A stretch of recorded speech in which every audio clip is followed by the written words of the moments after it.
നമുക്കെന്തായാലും ഇടക്കാല ബജറ്റിന്റെ സാധ്യതകളിലേക്ക് കൂടി ഒന്ന് കടക്കണം. പ്രധാനമായിട്ടും നാം ഉറ്റുനോക്കാനുള്ളത് സ്വകാര്യ നിക്ഷേപ തോത് ഏത് രീതിയിൽ അതിന് കൂടുതൽ സാധ്യതകൾ നൽകുന്ന രീതിയിലുള്ള ഒരു ബജറ്റായിരിക്കും ഉണ്ടാകുക എന്നുള്ളത്. ആഭ്യന്തര ഉൽപ്പാദനവുമായി ബന്ധപ്പെട്ട് കൂടുതൽ പദ്ധതികളിലേക്ക് കടക്കും. നീതി ആയോഗിൻ്റെ പദ്ധതികളിലേക്ക് ഉറ്റുനോക്കാനുള്ളത്. ഇന്ത്യയുടെ പ്രധാനപ്പെട്ട സാമ്പത്തിക ഉപദേഷ്ടാവ് വി അനന്ത നാഗേശ്വരൻ പറയുന്നതനുസരിച്ച് ഇനി ഇപ്പോൾ ഈ ബജറ്റുമായി ബന്ധപ്പെട്ട് ഇന്ത്യൻ സമ്പദ് വ്യവസ്ഥയിൽ കൂടുതൽ നിക്ഷേപം ഉണ്ടാകണമെങ്കിൽ, കൂടുതൽ ഉൽപ്പാദനം ഉണ്ടാകണമെങ്കിൽ സ്വകാര്യ മേഖല ഒരു തിരിച്ചുവരവ് നടത്തേണ്ടതുണ്ട് എന്നുള്ളതാണ്. അതേസമയത്ത് ആഗോള മേഖലയിലെ അനിശ്ചിതത്വം തുടരുക കൂടിയാണ്. മനോഭരത്, ഞാൻ ഈ ചോദിക്കുന്നത് ഈ സ്വകാര്യ മേഖലയിൽ അല്ലെങ്കിൽ സ്വകാര്യ നിക്ഷേപം വർദ്ധിപ്പിക്കുന്നതുമായി ബന്ധപ്പെട്ട് ഈ അനിശ്ചിതത്വം വേൾഡ് ലെവലിൽ നിൽക്കുന്ന ഒരു സാഹചര്യമുണ്ട്. പക്ഷേ ഇന്ത്യയെ സംബന്ധിച്ചിടത്തോളം ഇന്ത്യ അത് നേരിട്ട് ബാധിക്കാത്ത ഒരു സാഹചര്യമാണ് നിൽക്കുന്നത് എന്നുള്ളൊരു പ്രതീക്ഷ സർക്കാരിന് ഉണ്ടോ, അല്ലെങ്കിൽ ആ ഒരു പൾസാണോ നമുക്ക് വായിച്ചെടുക്കാൻ? അല്ല, പൊതുവേ ഇന്ത്യയുടെ സമ്പദ് വ്യവസ്ഥ ഇപ്പോഴും വലിയൊരു തോത് വരെ കൃഷി തന്നെ അടിസ്ഥാനമാക്കിയാണ് നിൽക്കുന്നത്. അതുകൊണ്ടാണ് ഈ വലിയ സാമ്പത്തിക മാന്ദ്യങ്ങളിൽ നിന്നൊക്കെ പലപ്പോഴും ചെറിയ തോതിലെങ്കിലും രക്ഷപ്പെടാൻ അല്ലെങ്കിൽ വലിയ തോതിൽ രക്ഷപ്പെടാൻ നമുക്ക് കഴിയുന്നതിൻ്റെ ഒരു കാര്യം. ഏതായാലും ഈ സേവനവും ഉത്പാദനവും എന്ന രണ്ട് സുപ്രധാന മേഖലകളിലേക്ക് കൂടുതൽ ഉണർവും ആവേശവും പരത്തുന്ന തരത്തിലേക്ക് ഒരു ബഡ്ജറ്റ് പ്ലാനിംഗ് ഉണ്ടാകണം. പക്ഷേ ഇവിടെ ഞാൻ പറഞ്ഞു വന്നത് ഈ ബഡ്ജറ്റിൻ്റെ രാഷ്ട്രീയം എന്തായിരിക്കും എന്നതിനെ സംബന്ധിച്ചാണ്. ഇപ്പോൾ 2014 ഒരു വലിയ പഠനം നടത്തിയിരുന്നു. അത് ഈ Lokniti centre for study of developing societies അവർ ചില പഠനം നടത്തി അതിൻ്റെ ഒരു ഡാറ്റ പുറത്തു വന്ന ഒരു സാഹചര്യത്തിൽ അതിൽ വ്യക്തമായി വന്നിരുന്ന ഒരു കാര്യം, BJPക്ക് കൂടുതലും സ്ത്രീ വോട്ടർമാർ BJPക്ക് വോട്ട് ചെയ്യാൻ മടിക്കുന്നു എന്ന ഒരു ചില കണക്കുകൾ പുറത്തു വന്നു. അപ്പോൾ ഈ BJP പ്രധാനമായും നമുക്കറിയാലോ RSSൻ്റെ ബാക്ക്ഗ്രൗണ്ടാണ് BJPക്കുള്ളത്. അപ്പോൾ അത് കൂടുതലും RSSൽ നമുക്കറിയാം അത് പുരുഷന്മാരാണ് കൂടുതലും അതിൽ അംഗങ്ങളായി ഉള്ളതും. അതിൻ്റെ കാര്യക്രമം അല്ലെങ്കിൽ നടപടിക്രമങ്ങൾ അതിൻ്റെ പ്രവർത്തനങ്ങളിലൊക്കെ ശാഖകൾ ഒക്കെ കൂടുതലും സേവികാ സമിതി ഉണ്ടെങ്കിലും ബഹുഭൂരിപക്ഷം പുരുഷന്മാർ ആണ് ഇതിൻ്റെ ഭാഗമായി ഉള്ളത്. അപ്പോൾ സ്ത്രീകൾ വോട്ടർമാരെ കൂടുതൽ ആകർഷിക്കുക എന്നത് ഒരു വലിയ വെല്ലുവിളിയായി വരികയാണ്. അപ്പോൾ 2005 തൊട്ട് നമ്മൾ ഈ ജെൻഡർ ബഡ്ജറ്റിനെ കുറിച്ചുള്ള നീക്കങ്ങളിലേക്ക് വന്നിട്ടുണ്ട്. പക്ഷേ ഈ ബജറ്റിൽ ഈ സ്ത്രീകൾക്ക് കൂടുതൽ പ്രാധാന്യം നൽകുന്ന ഒരു രീതി പ്രധാനമന്ത്രി അതിനെ തുടർന്നായിരിക്കണം ഒരു പക്ഷേ ഈ സ്ത്രീ വോട്ടർമാരെ കൂടുതൽ ആകർഷിക്കും. കാരണം അവർ വല്ലാതെ അങ്ങോട്ട് പൊളിറ്റിസൈസ്ഡ് അല്ല. അവർ കുറേ റിഫോംസിനൊക്കെ ആഗ്രഹിക്കുന്നവരാണ്. അവർ ഒരു പക്ഷേ വികസനത്തിനൊക്കെ വോട്ട് ചെയ്യുന്നവരാണ്. അപ്പോൾ കാലാകാലങ്ങളായുള്ള ജാതി അല്ലെങ്കിൽ സാമുദായികമായ ചിന്താഗതി അതിനൊക്കെ അപ്പുറത്തേക്ക് സ്ത്രീകൾ വളരുന്നു. പലരും സ്ത്രീകൾക്കിടയിൽ വിദ്യാഭ്യാസം വലിയ തോതിൽ വർദ്ധിക്കുന്നു. അപ്പോൾ അതൊക്കെ സ്ത്രീകളെ ഇതിനൊക്കെ പുറത്തേക്ക് കടന്ന് ചിന്തിക്കാൻ പ്രാപ്തരാക്കുന്നു എന്ന ഒരു കാഴ്ചപ്പാട് പ്രധാനമന്ത്രിക്കുണ്ട്. അപ്പോൾ BJPക്കുണ്ട്. അപ്പോൾ അതിൻ്റെയൊക്കെ അടിസ്ഥാനത്തിലാണ് ഈ സ്ത്രീകൾക്ക് കൂടുതൽ പ്രാതിനിധ്യം നൽകുന്ന. അതപ്പോൾ നമുക്ക് ആ ബഡ്ജറ്റിന്റെ വിവരങ്ങളിലേക്ക് പോകാം. കഴിഞ്ഞ തവണത്തെ ബഡ്ജറ്റ് പ്രധാനമായിട്ടും സ്ത്രീ സൗഹൃദ പദ്ധതികൾ, ജെൻഡർ ബജറ്റായിരുന്നു കഴിഞ്ഞ തവണ വിഭാവനം ചെയ്തത്. സ്ത്രീ ശാക്തീകരണം എന്നത് തന്നെയായിരുന്നു അതിൻ്റെ ലക്ഷ്യം തന്നെ. പ്രധാനമായും സ്ത്രീകളെ കേന്ദ്രീകരിച്ചുകൊണ്ട് 2 പദ്ധതികൾ കഴിഞ്ഞ തവണ ഉൾപ്പെടുത്തി. മഹിളാ സമ്മാൻ സേവിംഗ് സർട്ടിഫിക്കറ്റ് പദ്ധതി, അതോടൊപ്പം തന്നെ ദീൻ ദയാൽ അന്ത്യോദയ യോജന. പ്രധാനമായിട്ടും ഗ്രാമീണ മേഖലയിലെ സ്ത്രീകളുടെ ഉപജീവന മാർഗവും അത് കാര്യക്ഷമമാക്കുക, ഫലപ്രദമാക്കുക തുടങ്ങിയവയൊക്കെയായിരുന്നു പദ്ധതിയുടെ ലക്ഷ്യവും എല്ലാം തന്നെ. അപ്പോൾ ആ രീതിയിൽ കൂടുതൽ സ്ത്രീകൾക്ക് സ്ത്രീ പദ്ധതികൾ, സ്ത്രീ സൗഹാർദ്ദ പദ്ധതികൾക്ക് ലക്ഷ്യമിട്ടുകൊണ്ടുള്ള ഉന്നമിട്ടുകൊണ്ടുള്ള പ്രഖ്യാപനങ്ങൾ ഇത്തവണ ഈ ജെൻഡർ ബജറ്റ് ഈ ഇടക്കാല ബജറ്റിലും ഉൾക്കൊള്ളിക്കാനുള്ള സാധ്യതയുണ്ട് എന്നാണോ പറഞ്ഞു വരുന്നത്? അല്ലെങ്കിലും സ്ത്രീകൾക്ക് കൂടുതൽ പ്രാതിനിധ്യം നൽകുന്ന വികസന പദ്ധതികൾ ഈ ബഡ്ജറ്റിൻ്റെ ഒരു ആമുഖം എന്ന നിലയിൽ ഉണ്ടാകും.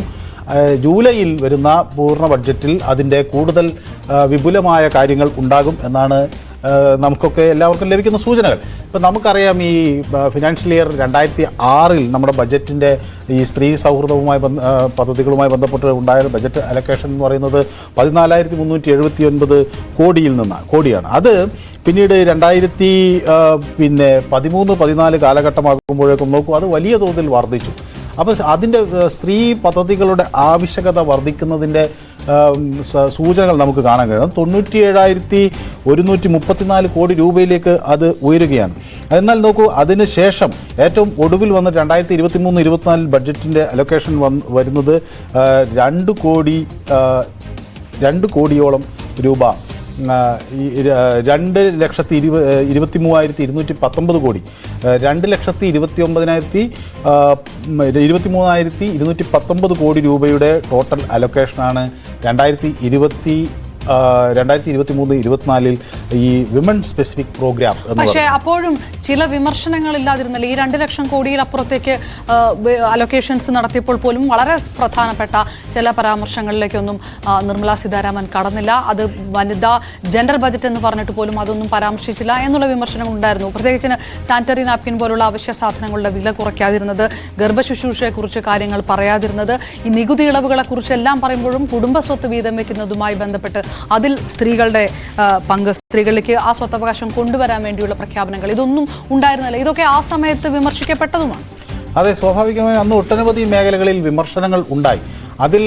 അത് അന്ന് പലരും അതിന് മറുപടിയൊക്കെ പറഞ്ഞു പോയതാണ്. എങ്കിലും ആ വിമർശനങ്ങൾ വലിയ തോതിൽ ജനങ്ങൾക്കിടയിൽ നിലനിൽക്കുന്നുണ്ട്. അതിലൊന്ന് പ്രധാനപ്പെട്ടത് ഈ മൺരേഗ പദ്ധതിയുമായി ബന്ധപ്പെട്ട് ഉള്ള Mahatma Gandhi national rural employment guarantee ആക്ടിൻ്റെ ഭാഗമായുള്ള അലൊക്കേഷൻ, അതുപോലെ ഈ നാഷണൽ സോഷ്യൽ അസിസ്റ്റൻസ് പ്രോഗ്രാമുകൾക്ക് വേണ്ടിയുള്ള നീക്കിയിരിപ്പുകൾ, പിന്നെ അതുപോലെ ഈ ഭക്ഷ്യ സുരക്ഷ ആക്ടുമായി ബന്ധപ്പെട്ട് ഉള്ള ചിലവുകൾ, നാഷണൽ ഹെൽത്ത് മിഷൻ്റെ വേണ്ടി ഒക്കെ നീക്കിയിരിപ്പുകൾ, ഇതെല്ലാം വേണ്ടത്ര കാര്യക്ഷമമായില്ല. പ്രത്യേകിച്ച് ദാരിദ്ര്യ നിർമ്മാർജ്ജനത്തിന് ഒരു ഊന്നൽ ആ ബഡ്ജറ്റിൽ ഉണ്ടായില്ല എന്നൊക്കെയുള്ള വലിയ തോതിലുള്ള വിമർശനങ്ങൾ ഒരു വശത്ത് ഉണ്ടായി എന്ന കാര്യത്തിൽ തർക്കമില്ല.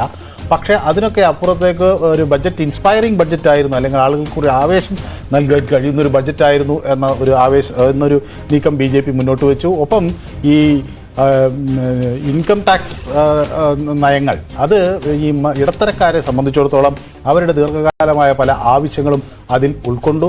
ഒരുപക്ഷെ ഇനി ഇപ്പോൾ ഈ ക്ഷേമ പദ്ധതികളുടെ ഒരു അങ്ങേയറ്റത്ത് എത്തിക്കഴിഞ്ഞു എന്നൊരു നിലപാട് BJP ഉണ്ട്. കാരണം BJPയുടെ ഈ ഒരു സാമ്പത്തിക നയം എന്ന് പറയുന്നത് ഇങ്ങനെ ഫ്രീബീസ് കൊടുത്തുകൊണ്ട്, സൗജന്യമായ കാര്യങ്ങൾ കൊടുത്തുകൊണ്ട് ആളുകളെ ആകർഷിക്കുക എന്ന രീതിക്ക് അപ്പുറത്തേക്ക് ആളുകളെ കുറെ കൂടി സ്വയം പര്യാപ്തരാക്കാനുള്ള ലോണുകൾ, അങ്ങനെയുള്ള പദ്ധതികൾക്ക് മുൻതൂക്കം കൊടുക്കണമെന്നൊരു ആശയമാണ് അവർ മുന്നോട്ട് വയ്ക്കുന്നത്. അപ്പോൾ ഇത് എങ്ങനെ ജനങ്ങൾ ഉൾക്കൊള്ളും എന്ന ഒരു വലിയ ചോദ്യം ആളുകൾക്ക് മുന്നിൽ ഉണ്ട്. ഏതായാലും ഇപ്പോൾ ഈ സ്ത്രീകളുമായി ബന്ധപ്പെട്ട പദ്ധതി, ഇപ്പോൾ ലാഡ്ലി ബഹൻ പദ്ധതി, ബേട്ടി ബച്ചാവോ ബേട്ടി പഠാവോ പദ്ധതി, എനിക്ക് തോന്നുന്നു അതിലേക്ക് നമുക്ക് വിശദീകരിച്ച് കിടക്കാം. പ്രധാന പ്രചാരണ പരിപാടികളിലേക്ക് പോയതിനു ശേഷം നമുക്ക് കുറച്ചുകൂടെ സുവ്യക്തമായിട്ട് അതിലേക്ക് കടക്കാം. പ്രധാന പ്രചാരണ പരിപാടികൾ ഏതൊക്കെയാണെന്ന് നമുക്ക് നോക്കാം. വികസിത് ഭാരത് സങ്കല്പ യാത്ര നവംബർ 15 തുടങ്ങിയതാണ്. കേന്ദ്ര സർക്കാരിൻ്റെ വികസന പദ്ധതികൾ, ജനക്ഷേമ പദ്ധതികൾ, അത് സമൂഹത്തിൻ്റെ എല്ലാ തലങ്ങളിലും എത്തിക്കുക എന്ന ലക്ഷ്യത്തോടെ ആവിഷ്കരിച്ചു നടക്കുന്ന ഒന്നുകൂടിയാണ് വികസിത് ഭാരത് സങ്കല്പ യാത്ര. കേരളം അടക്കമുള്ള സംസ്ഥാനങ്ങളിലൂടെ ആ യാത്രയ്ക്ക് തുടക്കം കുറിക്കുകയും ചെയ്തിരിക്കുന്നു. ഇനി BJP ഈ വികസിത് ഭാരത് സങ്കല്പ യാത്ര എന്ന് പറയുന്നത് നമുക്കറിയാം. അത് ബേസിക്കലി ഇപ്പം മൻമോഹൻ സിംഗ് സർക്കാരിൻ്റെ കാലത്ത് അവർക്ക് പറ്റിയൊരു വലിയ പിഴവായിരുന്നു. സർക്കാർ വലിയ പദ്ധതികളൊക്കെ കൊണ്ടുവരികയും ജനക്ഷേമ പദ്ധതികളൊക്കെ കൊണ്ടുവരികയും ഒക്കെ ചെയ്യുകയൊക്കെ ചെയ്തു. പക്ഷേ അതിൻ്റെ അനന്തര ഫലമായി ഉണ്ടായത് ഇതൊക്കെ നടപ്പിലാക്കിയത് ഈ സർക്കാരാണെന്ന് താഴെത്തട്ടിലുള്ള ഗ്രാമീണ ജനത അറിഞ്ഞില്ല. ആ പ്രശ്നം പരിഹരിക്കാനുള്ള നീക്കം ഈ സർക്കാർ ആദ്യഘട്ടത്തിലെ തന്നെ നടപ്പിലാക്കുന്നുണ്ട്. അതിൻ്റെ ഭാഗമായി കൂടിയാണ് ഈ സർക്കാരിൻ്റെ പദ്ധതികളെ ആളുകൾക്ക് വിശദീകരിച്ച് കൊടുക്കുന്നതിനായാണ് ഈ വികസിത് ഭാരത് സങ്കല്പ് യാത്ര എന്ന തരത്തിൽ ഉള്ളൊരു ക്യാമ്പയിൻ പദ്ധതി തയ്യാറാക്കുന്നത്. അപ്പോൾ ഇതിൻ്റെ ഭാഗമായി ചില ഇൻഫർമേഷൻ, എഡ്യൂക്കേഷൻ, കമ്മ്യൂണിക്കേഷൻ എന്ന് പറയുന്ന IEC വാനുകൾ, ഇത് വലിയ തോതിൽ ഒരു ഡിജിറ്റൽ വിവരങ്ങളുമായി ആളുകൾക്ക് മുന്നിലെത്തുന്നു. ആളുകളെ ഈ ഓഡിയോ വിഷ്വൽ മെറ്റീരിയൽ ഒക്കെ ആളുകൾക്ക് നൽകിക്കൊണ്ട്, അത് ഇന്ത്യയുടെ ഈ സിനിമകളെയും ഒക്കെ ഉപയോഗിച്ചുകൊണ്ട് ഈ കാര്യങ്ങൾ ആളുകളിലേക്ക് എത്തിക്കുക. മേരി കഹാനി മേരി ജുബാനി എന്ന് പറയുന്ന ഒരു പ്രോഗ്രാമുണ്ട്. അത് പ്രധാനമായും ഈ ആളുകൾ, ഇതിൻ്റെ ഗുണഭോക്താക്കളായിട്ടുള്ള ആളുകളുടെ ജീവിത കഥകൾ, അതൊക്കെ വെച്ച് ഗ്രാമങ്ങളിലേക്ക് പോകുക എന്നുള്ളത്. അപ്പോൾ ഈ ജനുവരി 26 വരെയുള്ള നീണ്ടു നിൽക്കുന്നൊരു ക്യാമ്പയിൻ സർക്കാരിൻ്റെ വികസന പദ്ധതികളെ ജനങ്ങളിലേക്ക് എത്തിക്കുക എന്ന ലക്ഷ്യം വെച്ചുകൊണ്ടുള്ള ഒരു ക്യാമ്പയിൻ പദ്ധതിയാണ്. ഇതാണ് BJP ഉപയോഗിക്കുന്ന ഒരു രാഷ്ട്രതന്ത്രം. ഇപ്പോൾ അതേസമയം പ്രതിപക്ഷം ആളുകളെ സംഘടിപ്പിച്ചുകൊണ്ട്, അല്ലെങ്കിൽ ഇപ്പോൾ 28 പാർട്ടികളെ സംഘടിപ്പിച്ചുകൊണ്ടുള്ള ഒരു പ്രക്ഷോഭ പരിപാടിയും അതുവഴി ഒരു മറ്റൊരു ഇലക്ഷൻ ക്യാമ്പയിൻ അപ്പുറത്ത് നടത്തുമ്പോൾ അതിനെ പ്രതിരോധിക്കുക എന്ന നീക്കവുമായാണ് മാറ്റുക എന്നതിൻ്റെ ഭാഗമായാണിത്. അപ്പോൾ ഈ പദ്ധതിയുടെ ഭാഗമായൊക്കെ ലിങ്ക് ചെയ്തുകൊണ്ടായിരിക്കാം ഒരുപക്ഷെ ഈ ബഡ്ജറ്റിൽ, അടുത്ത ബഡ്ജറ്റുകളിൽ വരാനിരിക്കുന്ന പ്രഖ്യാപനങ്ങൾ.